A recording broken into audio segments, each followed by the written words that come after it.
right? Price of A, price of B, quantity demanded of A, this is product A, quantity demanded of product B.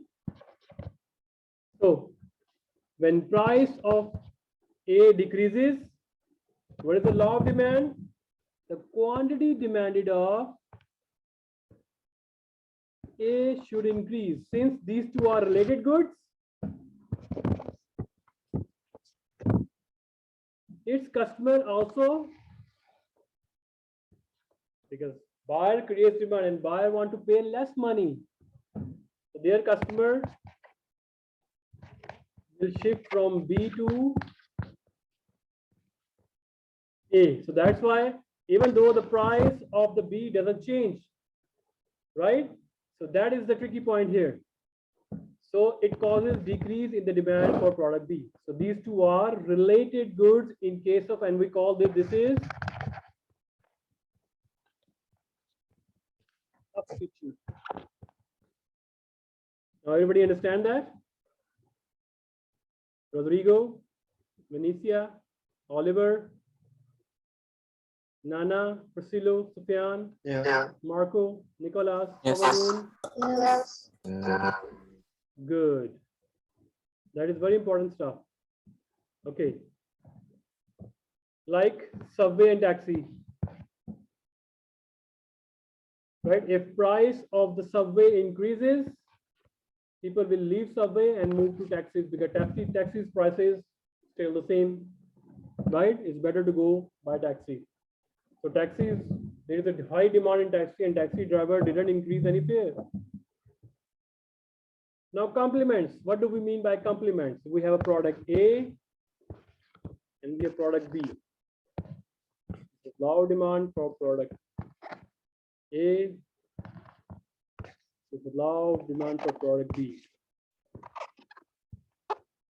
Right? So here we go. What happened here? They're saying that when the fall in the price of one good increases the demand for another good. We call this A and B are complements. For example, computers and softwares.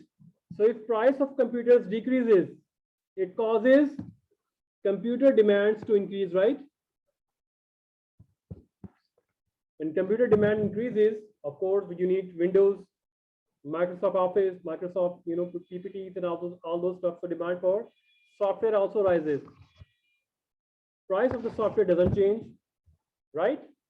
So in that case, A and B are called complements, like milk tea. In that milk and tea, they are complements because the product is made of milk and tea, right?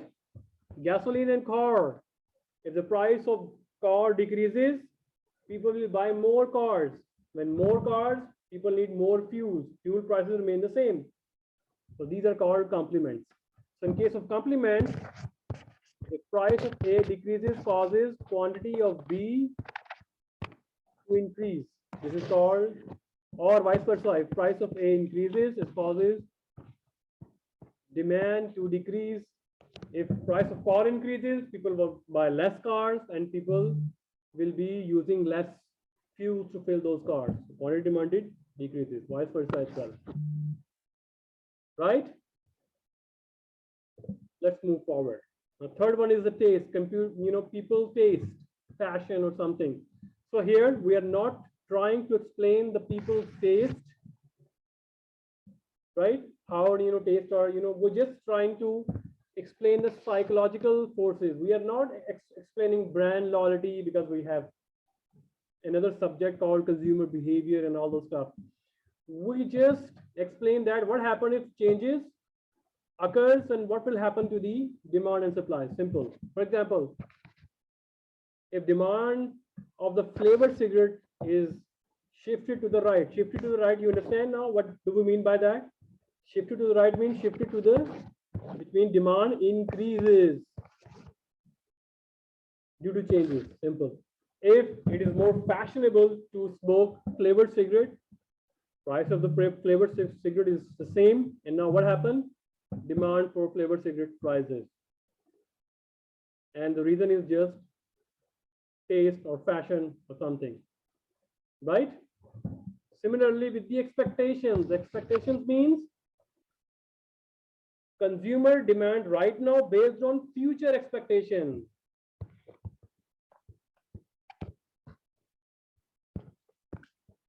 Right now based on what will happen in future and what will happen right now. What will happen to the price and quantity right now based on future decision.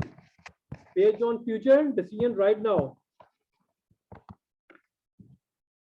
For example, you demand more quantity of goods in expectation of rise in income, or anything can happen.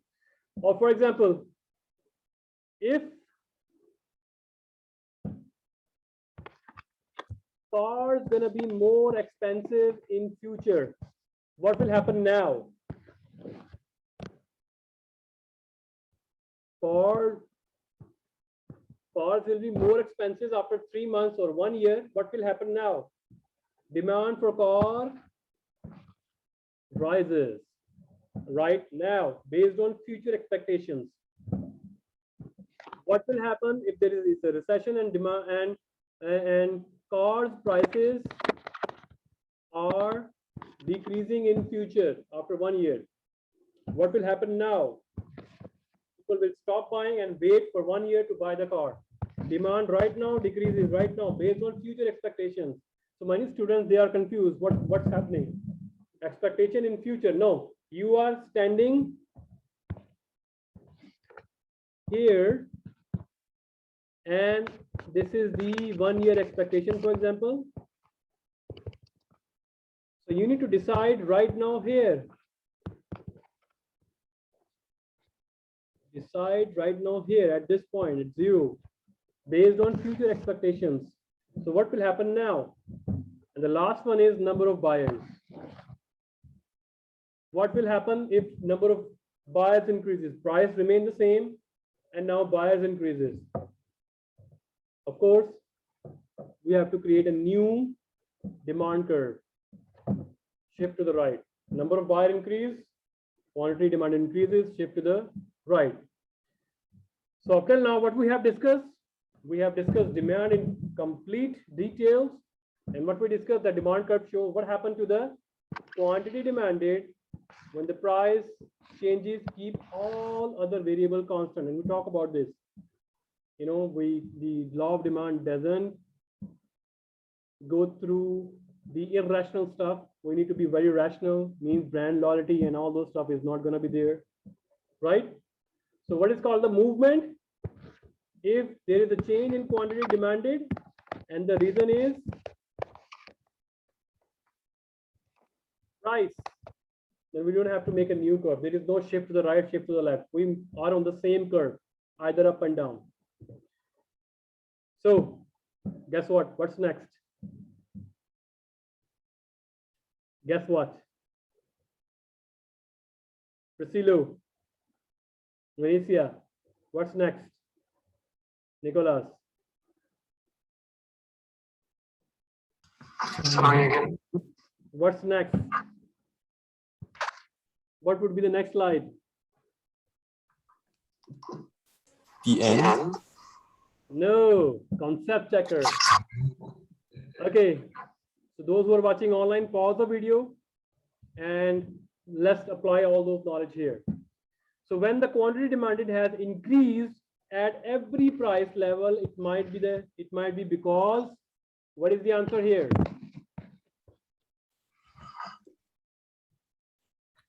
Read it.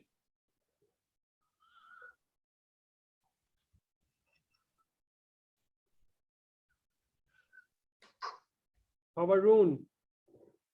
Your turn. What is the answer?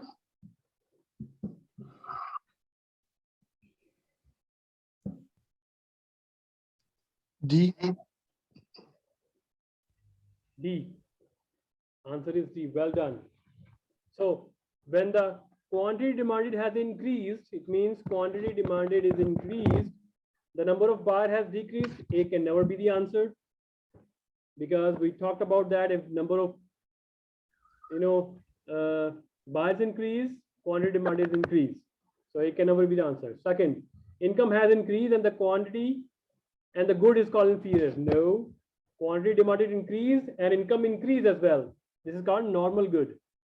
C, the cost can never be the answer, because demand is related to buyers. Buyer don't talk about production. Production is all about sellers. So this is a supply case. C can never be the answer. Only D is the answer. Why? Because price of complementary good has decreased. So what is complementary goods? We talk about that. If price decrease causes quantity of demanded of B to increase as well. So only D would be the case. The last concept checker. Which of the following would not be determinant of the demand for a particular good? So this would be answered by Rodrigo.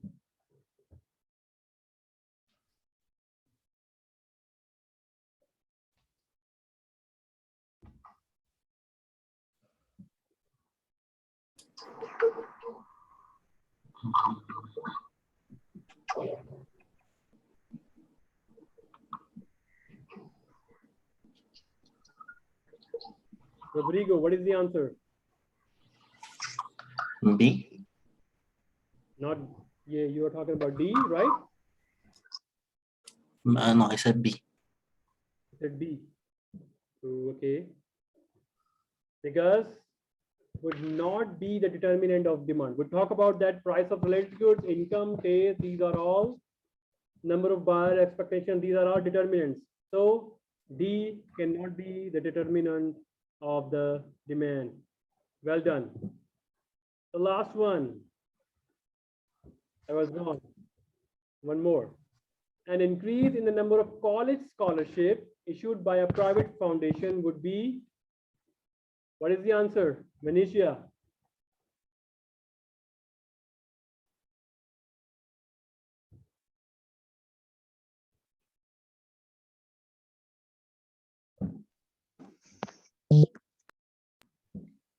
I think it's an A. A, okay. How about the answer? Answer is C.